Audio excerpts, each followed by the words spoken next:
Et dans plusieurs quartiers, vous allez trouver que les filles des filles de bas âge ont déjà connu des hommes. Le défenseur des droits de l'homme vient de participer à un briefing par rapport au VIH-Sida dans les contextes des droits humains et les contextes des jeunes et adolescents ce lundi 12 juillet 2021 à Kalemi. Ceci entre dans le cadre de la mise en œuvre des acteurs All-In. Cette rencontre a été organisée par le programme national multisectoriel de lutte contre le sida au Tanganyika en collaboration avec l'UNICEF Kalemi. Le docteur Didier Kaenga, le secrétaire exécutif provincial du PNMLS au Tanganyika, attend beaucoup de ses participants pour enfin qu'ils aillent cibler les jeunes adolescents au VIH-Sida et violences sexuelles dans toute la province du Tanganyika. Vous devrez aider nos jeunes qui, dans notre province du Tanganyika, peuvent être affectés par rapport au VIH-Sida. Il y a ceux-là qui sont même dans les violences sexuelles.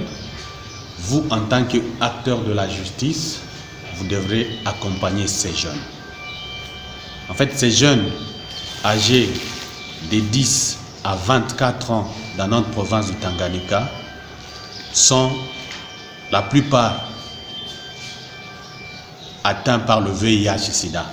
C'est comme ça qu'avec le partenaire, spécialement le partenaire UNICEF, on a vu qu'il y avait une tendance par rapport à la prévalence du VIH-Sida dans notre province en particulier et dans le pays en général, qui avait une prévalence élevée du VIH-Sida dans le Tanganyika.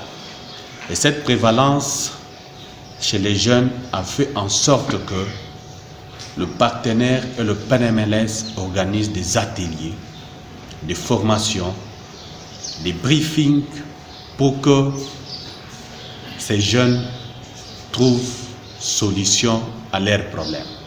Et nous voudrons bien que la tendance par rapport à cette prévalence soit baissée dans notre province et dans notre pays, la RDC. C'est ça notre lutte pour nous tous. Le VIH n'est pas seulement un problème du PNMLS, mais c'est un problème de tous comme acteurs dans le VIH-Sida.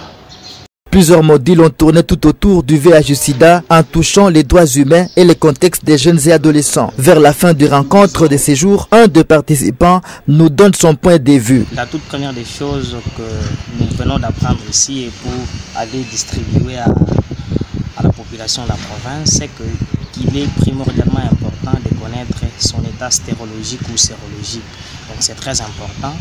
Et dès lors que l'on a passé un rapport risqué ou que l'on qualifierait de suspect, il est toujours important de se rendre dans un centre de santé pour prendre langue avec les professionnels de la santé et procéder au counseling. Ça nous a beaucoup édifié et c'est important de le faire. Donc la première des choses que nous venons d'apprendre ici est que la population du Tanganyika doit comprendre, c'est l'importance de connaître son état de santé.